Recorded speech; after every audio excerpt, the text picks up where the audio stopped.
ఉన్న బంగారాన్ని విడిపించి ఆ రోజు ఆన్లైన్ రేటుకే మేము కొంటాం. Sharma gold company. నమస్కారం, సుమన్ టీవీకి స్వాగతం. ప్రస్తుతం మనతో పాటు ఉన్నారు ప్రముఖ జ్యోతిష శాస్త్ర పండితులు బ్రహ్మశ్రీ నందిబట్ల శ్రీహరి శర్మ గారు. గురుగారు నమస్కారం. వాగర్థావివ సంపృక్తౌ వాగర్థ ప్రతిపత్తయే జగతః పితరౌ వందే పార్వతీ పరమేశ్వరౌ.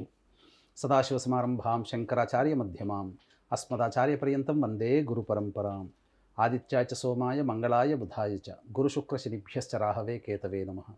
శృంగేరి పీఠాధిపతులకి కంచి పీఠాధిపతులకి నమస్కారాలు తెలియజేసుకుంటూ కార్యక్రమాన్ని ప్రారంభిద్దాం. గురుగారు, కల్కి సినిమా వచ్చిన తర్వాత మహాభారతం వైపు అందరి చూపు మళ్ళుతుంది. మహాభారతంలో ఉన్నటువంటి కొన్ని పాత్రల గురించి సర్చింగ్ అనేది కూడా మొదలైపోయింది. అయితే మహాభారతంలో ముఖ్య పాత్రలుగా చూపిస్తున్నటువంటి అశ్వత్థామ అలాగే కర్ణుడు పాత్రలను కల్కి సినిమాలో చాలా పాజిటివ్గా చూపించారు. కానీ వ్యాసుడు రచించినటువంటి మహాభారతంలో అశ్వత్థామ కర్ణుడు పాత్రలు కొంచెం నెగిటివ్గా చూపించారు. నిజానికి వ్యాసుడు రచించినటువంటి ఆ మహాభారతంలో ఈ రెండు పాత్రల గురించి ఏముందంటారు? కల్కి సినిమా ద్వారా చాలామందికి ఇప్పుడు, ఎందుకంటే మనకు అభిమానధనుడైనటువంటి హీరో ప్రభాస్ గారు కావచ్చు, అమితాబ్ బచ్చన్ గారు కావచ్చు, వారు ధరించిన పాత్రల రీత్యా ఆ పాత్రలకి విశేషమైనటువంటి గుర్తింపు కలిగింది. అందుకనే మీరు అన్నట్టుగా చాలామంది భారతం వైపు చూస్తున్నారు. అయితే వాస్తవానికమ్మా నేను కల్కి సినిమా చూడలేదు ఇంకా. కానీ ఈ వివాదం అనేటువంటిది వచ్చిన తర్వాత దీంట్లో వాస్తవం ఎంత అనేటువంటి విషయాన్ని మనం గమనించుకున్నట్లయితే మనకు అసలు మూలమైనటువంటి వ్యాస మహాభారతంలో వీళ్ళ యొక్క పాత్ర యొక్క వర్ణన మరియు ధర్మాధర్మ విచక్షణ అనేటువంటిది మనకు సంజ్ఞా రూపంలో మనకు తెలియచేశారు. ఇక్కడ ఎవరిని కూడా మహాభారతంలో ఎవరి యొక్క వ్యక్తిత్వం ఏంటి అనేటువంటిది మనకు ఆ పాత్రల యొక్క స్వభావాన్ని అనుసరించి మనం నిర్ణయించుకోవడమే. అయితే ఇక్కడ ఎవరూ తీసేటువంటి దగ్గవారు కాదు, అందరూ కూడా గొప్పవాళ్లే. కానీ ధర్మము ఎటువైపు ఉంటుందో అటువైపే మనకు మొగ్గు చూపుతుంది. అంటే వాళ్ళే గొప్ప అని అర్థం. ఒకే ఒక్క మాటతో చెప్తారమ్మా, కౌరవులు పాండవులు వాళ్ళ పక్షాన చేరిన వాళ్ళు, వీళ్ళ పక్షాన చేరిన వాళ్ళు. అయినప్పటికీ అతిరథ మహారథులందరూ కూడా కౌరవుల్లో ఉన్నారు. మొత్తం చాలామంది, కృపుడు, అలా కృపాచార్యుడు, ద్రోణుడు, భీష్ముడు, కర్ణుడు, ఇలా చెప్పుకుంటూ పోతే మహాభారతంలో గొప్పదైనటువంటి పేర్లున్న వాళ్ళందరూ కౌరవుల్లో ఉన్నారు. అంత మాత్రాన వాళ్ళేం చెడ్డవాళ్ళు కాదు. పాండవుల వైపు కూడా ఉన్నారు.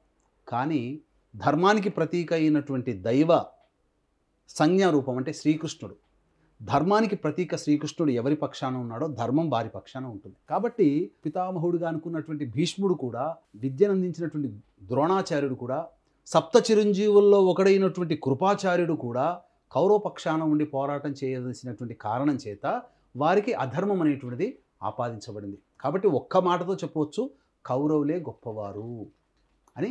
ఎందుకు? శ్రీకృష్ణ భగవాన్ల వారు కౌరవులతో కాకుండా పాండవుల పక్షాన ఉండి అక్కడ యుద్ధరంగం అంతా నడిపించాడు కాబట్టి. అయితే శ్రీకృష్ణుడు పాండవుల పక్షపాతి అంటారా? పాండవుల పక్షపాతి కాదు. అందుకనే ఇక్కడ పాండవ పక్షపాతి ఎంత మాత్రము కాదు. దీని గురించే శ్రీకృష్ణుల వారు కృష్ణ రాయబారం అయిపోయిన తర్వాత యుద్ధ సన్నాహాలు మొదలుపెట్టినప్పుడు మొట్టమొదలు దుర్యోధనుల వారు శ్రీకృష్ణ వారి దగ్గరికి వెళ్తారు. అలాగే అర్జునుడు కూడా వెళ్తారు. మీకు ఇష్టం, నేను ఒక్కడిని ఒకవైపు, నా సామ్రాజ్యంలో ఉన్నటువంటి రక్షక భటులందరూ కూడా ఒకవైపు, నా సైన్యం అంతా ఒకవైపు, ఏది కావాలో మీరు తీసుకోండి అని చెప్పి వాళ్ళకే చాయిస్ వదిలేసాడమ్మా. కానీ కృష్ణుడి వల్ల ఏమవుతుంది, నాకెందుకు ఈ కృష్ణుడు అని చెప్పేసి అపారమైనటువంటి సైన్యాన్ని అంతా దుర్యోధనుడు తీసుకున్నాడు. కానీ ఒక్క అర్జునుడు, నువ్వు నా పక్కనుంటే చాలు బావా, నాకు విజయమే, కాబట్టి నువ్వు ఒక్కడు ఉంటే చాలు. అర్జునుడు కూడా భయపడ్డాడు. ఎందుకనంటే మొట్టమొదలు కృష్ణ భగవాన్ల వారు నిద్ర నుంచి లేవగానే చూసింది దుర్యోధన్ని. ఇలా పక్కన కూర్చున్నప్పుడు ఇలా తిరిగి చూశాడు. పక్కన దుర్యోధను ఉన్నాడు, పాదాల దగ్గర అర్జునుడు ఉన్నాడు. కాబట్టి మొట్టమొదలు నేను ఎవరు చూశానో వారే కోరుకుని అనగానే దుర్యోధను ఏమాత్రం తడబడకుండా నాకు సైన్యమే కావాలనుకున్నాడు. కానీ అర్జునుడు మనసులో బాధపడ్డాడు, భయపడ్డాడు. ఎక్కడ కృష్ణుని అడుగుతాడో అని చెప్పేసి భయపడ్డాడట. కానీ అర్జునుల వారికి కృష్ణ భగవానులు గారు దక్కారు. అయితే ఇక్కడ గమనించాల్సింది ఏంటంటే, ఈ కల్కి సినిమా వచ్చిన తర్వాతనమ్మ అశ్వత్థామ మరియు కర్ణుడు ఈ పాత్రలను పోషించినటువంటి నాయకులు మనకు మనస్సులో చిరస్థాయిగా నిలిచిపోయే ఆరాధ్య నటులు. ఒకరు బాలీవుడ్లో, ఒకరు టాలీవుడ్లో, ఇప్పుడు ప్రపంచం మొత్తాన్ని ఏలుతున్నటువంటి నటులు.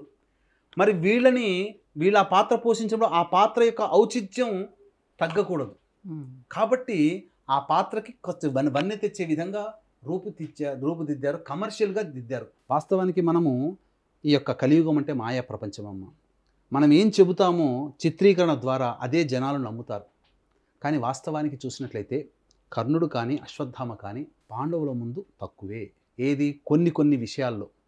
ఉదాహరణకు మనం మొదలు పెడదాం, అశ్వత్థామ నుంచి మొదలు పెడదాం. అసలు అశ్వత్థామ అంటే ద్రోణాచార్యుడు కృపాచార్యుని యొక్క చెల్లెలు కృపిని వివాహం చేసుకున్న తర్వాత మంచి సంతానం కావాలని ఘోరమైన తపస్సు చేశారు, ఈశ్వరుని తపస్సు చేశారు. ఈశ్వరుడు సంతోషించినప్పుడు నీ అంశ రుద్రాంశ సంభూతుడైనటువంటి కొడుకు నాకు కావాలి, చిరంజీవిగా ఉండాలి అని చెప్పి కోరుకున్నాడట.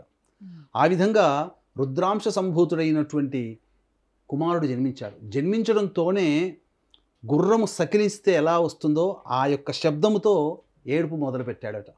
అందుకని గుర్రం సకిలించినట్టుగా ఉంది కాబట్టి అశ్వత్థామ అనే పేరును పెట్టారు.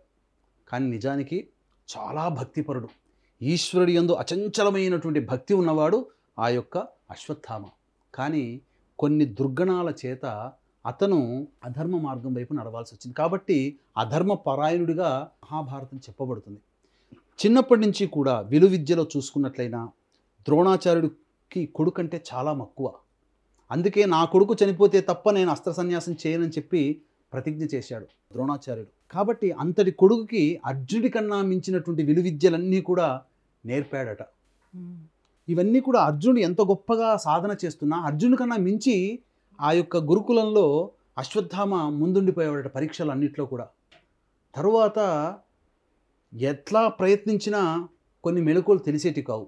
కానీ అశ్వత్థామ ఏం చెప్పేవాడంటే వంటవాడికి ఎప్పుడు కూడా నువ్వు చీకట్లో అర్జునుడికి అన్నం పెట్టకు అని చెప్పేవాడట. ప్రతిసారి గుర్తు చేసేవాడట వంటవాడికి. కానీ ఒకసారి అర్జునుడు భోజనం చేస్తుండగా అంటే అర్జునుడు అడిగేవాడట, ఏమని, నాకు చీకట్లో బాణం వేయడం రాదు, నువ్వు చీకట్లో బాణం భలే వేస్తావయ్యా అశ్వత్థామ, ఎలా నాకు చెప్పని చిన్నప్పటి నుంచి అడిగేవాడట. దానికి ఏదేదో ఉన్నాయిలే అవన్నీ చెప్పి దాట వేసేవాడట. కానీ ఒకరోజు భోజనం చేస్తుండగా ఈ యొక్క వెలుతురు పోయింది, అంటే దీపములు ఆరిపోయాయి. అప్పుడు అక్కడ అన్నం దగ్గర చేయబెట్టడం, లోపలికి వెళ్ళడం, ఇలా చూసినప్పుడు తనకి కంటికి ఏం కనబడకపోయినా అక్కడ ఆ విధంగా భోజనం చేయడం వల్ల శబ్దభేదీ విద్య నేర్చుకున్నాడు. అప్పటి నుంచి ద్రోణాచార్యుడిని బతిమిలాడాడు, నాకు నేర్పండి మంచిగా అని చెప్పి అన్నా కానీ ఏమి ద్రోణాచార్యుడు నేర్పకపోయేవాడు. అక్కడ ఏంటనంటే సాయం సంధ్యా వేళల్లో నీళ్లు పట్టుకురండి అని చెప్పి కుండలిచ్చి పంపించేవాడట ద్రోణాచార్యుడు. ఆ కుండలిచ్చి పంపిన తర్వాత నీళ్లు తీసుకొచ్చే సమయం ఉంటుంది కదా, 1 గంట 2 గంటలో. ఆ సమయంలో అశ్వత్థామకి ద్రోణాచార్యుడు విలువిద్య రహస్యాలను బోధించేవాడట. ఎక్కడ తప్పు పడుతుంది, నేను ఎక్కడ నేర్చుకోలేకపోతున్నానని చెప్పి వరుణదేవుని యొక్క అనుగ్రహంతో వరుణదేవుని ప్రసన్నం చేసుకొని ఇచ్చిన కుండలన్నింటినీ కూడా నీటిలో నింపేసేసి దైవానుగ్రహంతో దూరంగా ఉండి చూడడం మొదలుపెట్టాడట. ఆ సమయంలో అశ్వత్థామకి ద్రోణాచార్యుడు రహస్యాలన్నీ చెప్తూ ఉంటుంటే పాదాల మీద పడి చాలాసార్లు వేడుకొని నాకు నేర్పండి అని చెప్పి ప్రాధేయపడితే అప్పుడు అర్జునుని యొక్క గొప్పతనాన్ని చూసి అశ్వత్థామతో సమానంగా విలువిద్య నేర్పాడట. కానీ అర్జునుడు ధర్మాన్ని ఆచరించాడు, వీళ్ళు ఆచరించలేకపోయారు. అందుకనే వీరు కొంత పాపత్వాన్ని మూటగట్టుకోవడం జరిగింది. మనం గమనించుకున్నట్లయితే ఈ అశ్వత్థామ చేసినటువంటిది అంటే పరీక్షిత్తుని చంపబోయాడు, అపాండవీయం అగుగాక అని చెప్పి. ఎందుకు జరిగింది ఇక్కడ అనంటే ద్రోణాచార్యుడు సర్వసైన్యాధిపతిగా, భీష్ముడి తర్వాత సర్వసైన్యాధిపతిగా ఉన్నప్పుడు అతడు పాండవులకు ఇచ్చిన వరం ఏంటంటే నా కొడుకు చనిపోతే నేను అస్త్ర సన్యాసం చేస్తాను అని చెప్పి. ఆ విధంగా ధర్మరాజు తప్ప మిగతా వాళ్ళందరూ కూడా అశ్వత్థామ చనిపోయాడు అంటే ద్రోణుడి ధాటికి తట్టుకోలేక అర్జునుడు అబద్ధం ఆడాడు, భీముడు, నకులుడు, సహదేవుడు వీళ్ళందరూ అబద్ధం ఆడినా ద్రోణాచార్యుడు నమ్మలేదు. నాకు ధర్మరాజు చెప్తే తప్ప నేను నమ్మను అన్నాడు. అందుకని అశ్వత్థామ అనేటువంటి ఒక ఐరావతం అంటే ఏనుగు చనిపోయిన తర్వాత కృష్ణుడు వెళ్ళి బతిలాడతాడు ధర్మరాజు చెప్పమని. ధర్మరాజు చాలా గొప్పవాడు, ధర్మం అంటే ధర్మరాజే అన్నట్టుగా ఉంటుంది. ఎందుకంటే నేను అబద్ధం ఆడడానికి నేను ఒప్పుకోను అన్నాడు. కాదయ్యా నువ్వు అబద్ధం ఆడకుండా అని చెప్పి చెప్పు, నీకేం దోషం తగలదు, నేను చెప్తున్నానని చెప్పి కృష్ణ భగవానుడు అభయం ఇచ్చిన తర్వాత మాత్రమే అశ్వత్థామ హతః కుంజరః అని అంత చిన్నగా చెప్పాడు.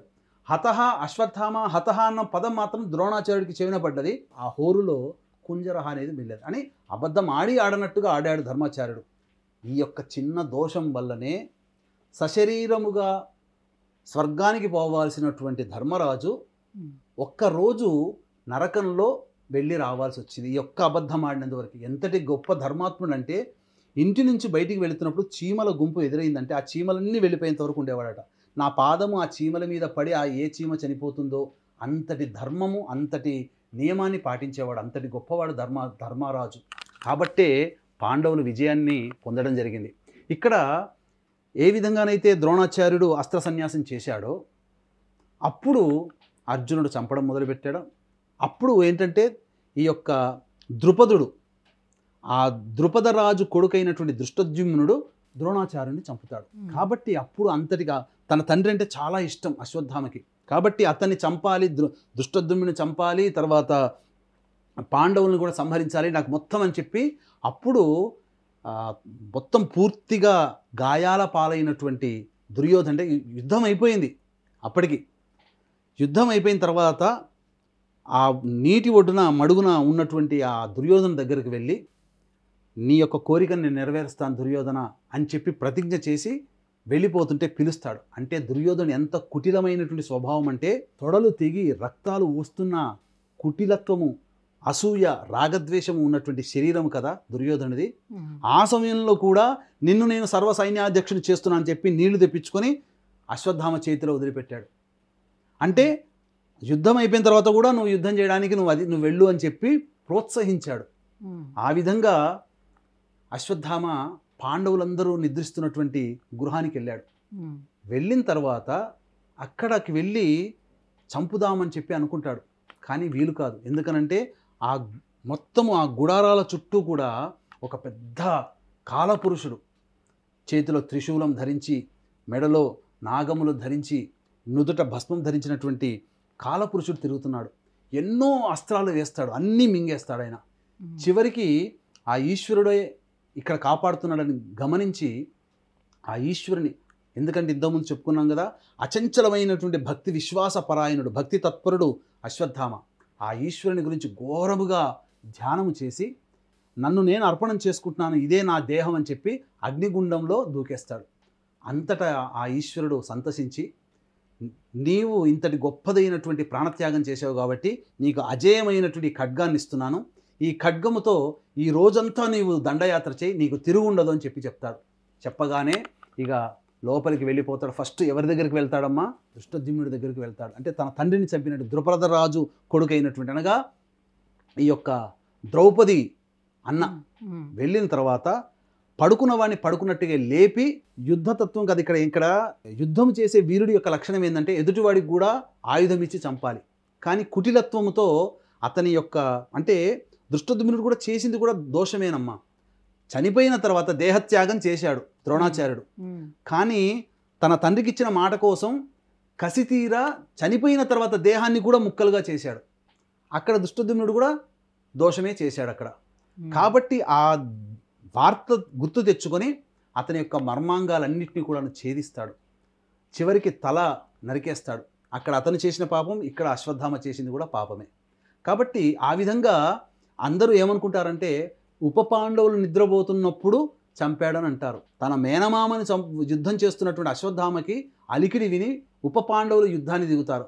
ఆ యుద్ధంలో అతను ఈశ్వరుడు ఎలాగో ఖడ్గానిచ్చి, అజేయమైన ఖడ్గానిచ్చి పంపాడు. కాబట్టి చక్కగా అందరినీ సంహారం చేశాడు. సంహారం చేసిన తరువాత అందరినీ సంహారం చేసిన పాండవుల దగ్గరికి వెళ్తే పాండవుల దగ్గర ఉండరు. ఈ పాండవులందరినీ తీసుకొని వెళ్ళి కృష్ణుడు వేరే చోట తరలిస్తాడు. ఈ విధంగా అందరినీ, అక్కడ ఉన్నటువంటి వాళ్ళందరినీ కూడా చంపేసి వచ్చి దుర్యోధనుడికి, అతనేమనుకుంటాడంటే పాండవులు చంపాడని అనుకుంటాడు. కానీ ఉప పాండవులనే చంపింది అక్కడ. మొత్తము కూడా సర్వసంహారం చేశానని చెప్పి దుర్యోధను చెప్పగానే వికటాట్టహాసం చేసుకుంటూ, ఆ రోజున నీవు అక్కడ కూడా దుర్యోధను ఎంతటి దోషం చేశాడనంటే, తనకి అండగా ఉన్న భీష్మునైనా, కృపాచార్యునైనా, ద్రోణునైనా, కర్ణునైనా కీర్తించకుండా, తనకు అప్పటి వరకు సహాయం చేసిన వాళ్ళని కీర్తించకుండా, ఆఖరి సమయంలో నేను కొంత సంహారం చేశాను కానీ అశ్వత్థామని గొప్పగా పొగిడాడు. వాళ్ళందరినీ తక్కువ చేసి, వీళ్ళందరూ చేయలేని పని నువ్వు చేసావయ్యా, నువ్వు గొప్పవాడివే అని చెప్పి నవ్వుతూ ప్రాణాలు వదిలాడు. తర్వాత అశ్వత్థామకి భయం పట్టుకుంది. ఏమనంటే, నన్ను ఎట్లాగో చంపేస్తారు పాండవులు అని చెప్పి గురువు దగ్గరికి వెళ్తే గురువు దగ్గర క్షేమంగా ఉండవచ్చు అని చెప్పి వ్యాస భగవాన్ యొక్క ఆశ్రమానికి పోతారు. అక్కడికి వెళ్ళి రుద్రుని ధ్యానం చేసుకుంటూ, ఒంటి నిండా విభూతి రాసుకొని రుద్రుని ధ్యానం చేసుకుంటూ గడిచిపోతాడు. కానీ అక్కడ ద్రౌపది చాలా ఏడుస్తుంది. నా కొడుకులను సంహరించినటువంటి వాడిని మళ్ళీ సంహరించి తీసుకొని రండి అని చెప్పి భర్తలకు ఆజ్ఞాపిస్తుంది. అక్కడ ధర్మరాజు వీళ్ళందరూ కూడా అయ్యో మనకు విద్య నేర్పిన గురువు, అందున బ్రాహ్మణుని చంపితే మళ్ళీ మనకు బ్రహ్మహత్య పాతక దోషం వస్తుందంటే నాకు ఏం చేస్తారో తెలియదు, కనీసము ఆ అశ్వత్థామ నుదుటిపై ఉన్నటువంటి మణినైనా తీసుకొని రండి అని చెప్పి పంపిస్తుంది. ఆ విధంగా కృష్ణుడి ద్వారా తెలుసుకున్నటువంటి పాండవులు వ్యాసాశ్రమానికి వెళ్తారు. వ్యాసాశ్రమంలో ధ్యానం చేసుకుంటూ కూర్చుంటుంటాడు. ఏమనంటే ఇక నేను తప్పు చేశాను, నన్ను క్షమించమని వేడుకుంటూ. అంతటా అక్కడ మళ్ళీ తిరిగి అర్జునుడితో యుద్ధం జరుగుతుంది. మొట్టమొదలు భీముడు బయలుదేరుతాడు, అసలు నేనే చంపుతానని. ఒక్క భీముడిని పట్టుకుంటే వాడి దగ్గర ఉన్నటువంటి మణి చేత, వాడున్నటువంటి అస్త్రశస్త్రాల చేత అశ్వత్థామ చంపేస్తాడని చెప్పి భీముని రక్షించడం కోసం అర్జునుడిని, ధర్మరాజుని, నకుల సహదేవుని వెంట పెట్టుకుని కృష్ణుడు కూడా వెళ్తాడు. అక్కడికి వెళ్ళిన తర్వాత అక్కడ కృష్ణుడు చాలా మర్యాదపూర్వమైనటువంటి మాటలు మాట్లాడతాడు. అయినా అశ్వత్థామ దేనికి కూడా సంతోషపడడు. నా తండ్రిని చంపారు, నేను చేసింది కరెక్టే అని అంటాడు. అక్కడ తప్పు ఒప్పుకొని ఉంటే భారతంలో ఇంకొక రకంగా ఉండేదేమో. కానీ తప్పు ఒప్పుకోకుండా ఇంకా రేకెత్తిచ్చే విధంగా పాండవుల్ని నాశనం చేస్తానని చెప్పి అక్కడ యుద్ధానికి కాలు దూవుతాడు. ఆ విధంగా కొంతసేపు యుద్ధం జరుగుతుంది. ఇక నేను వీళ్ళని యుద్ధంలో గెలవలేనని చెప్పి ద్రోణాచార్యుల వారు ఉపదేశించినటువంటి బ్రహ్మశిరోనామకాస్త్రం అనేటువంటిది ఉంటుంది. అది చాలా బలమైనటువంటిది.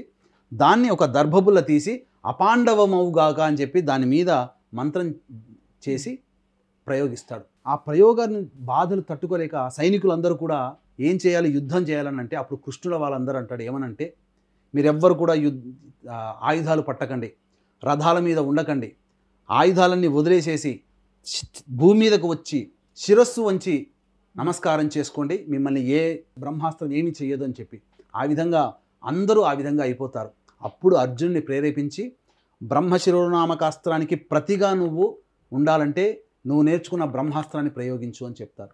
ఆ విధంగా బ్రహ్మాస్త్రాన్ని ప్రయోగిస్తాడు అర్జునుడు.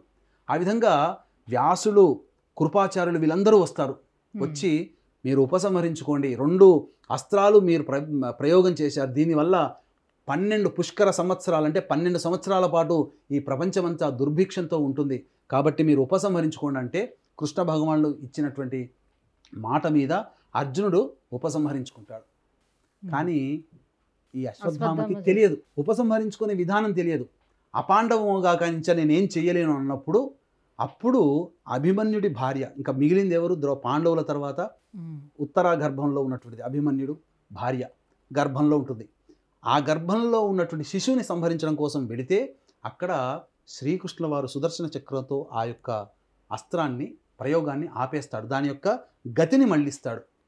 అప్పుడు ఆ పరీక్షిత్తు నమస్కారం చేసుకున్నటువంటిది. ఇది చాలా అద్భుతంగా ఉంటుంది వర్ణన.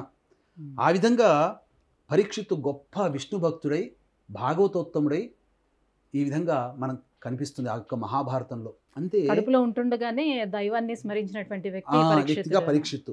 కాబట్టి కృష్ణుడు చాలా అసహించుకుంటాడు.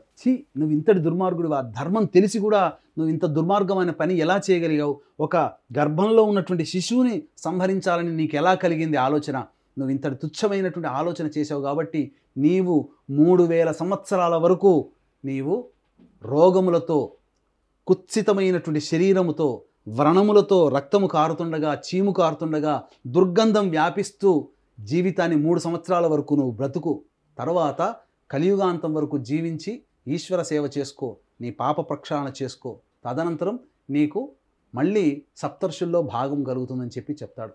ఆ విధంగా ద్రౌపది కోరిన కోరిక మేరకు ఆ మణిని పెకిలించుకుంటారు.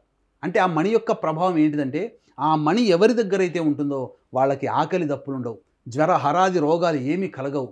వాళ్ళందరూ కూడా దివ్యమైన దేహంతో ఎన్ని శస్త్రాస్త్రాలు శరీరం మీద పడ్డా మళ్ళీ వెంబడే శరీరం సాంత్వన చేకూరుతుంది. ఆ మణి యొక్క ప్రభావం, ఆ మణిని తీసుకొని చీత్కరించి వెళ్ళిపోతారు. ఆ విధంగా అశ్వత్థామ పుట్టిన దగ్గర నుంచి ఇప్పటి వరకు కూడా ఇప్పటికీ జీవించి ఉన్నాడు. చాలామంది అంటారు మధ్యప్రదేశ్లో ఏదో కసిరికోట దగ్గర ఇక్కడ శివాలయంలో వెళ్తాడు, ప్రతిరోజు అభిషేకం చేస్తాడు, పూలు ఉంటాయి, తలుపులు మూసేస్తే తిరిగి తెల్లారి తీసరికే పూలు వచ్చి ఉంటాయి, మేము ఎక్కడంతమంది చూసాము, ఒక ఆయన 17 అడుగులు ఉన్నాడు. ఇవన్నీ కూడా కథలమ్మ. ఎందుకనంటే అతను తిరగాలి అనుకుంటే 3000 సంవత్సరాల వరకు ఉంది. ఆల్రెడీ 3000 సంవత్సరాలు గడిచిపోయాయి. మన కలియుగంలో 3000, మహాభారతం జరిగి 5000 సంవత్సరాలు అయింది ఇప్పటికి. 3000 సంవత్సరాలు గడిచిపోయాయి. ఇప్పుడంతా కూడా అతను ఊర్ధ్వలోకంలో ఎక్కడో హిమాలయాల్లో ఈశ్వరుని కోసం తపస్సు చేసుకుంటున్నాడు. గురుగారు ఎంత పెద్ద వీరులైనా కూడా అధర్మం వైపు వెళ్తే ఏమవుతుందని తెలియజెప్పే మహాభారతంలోని అశ్వత్థామ కర్ణుడి గురించి ఇంత చక్కగా వివరించినందుకు ధన్యవాదాలండి. సర్వం శ్రీ ఉమామహేశ్వర పరబ్రహ్మార్పణమస్తు. సుమన్ టీవీలో మీ పర్సనల్ అండ్ బిజినెస్ ప్రమోషన్స్ కోసం కింది నెంబర్కి కాంటాక్ట్ చేయండి.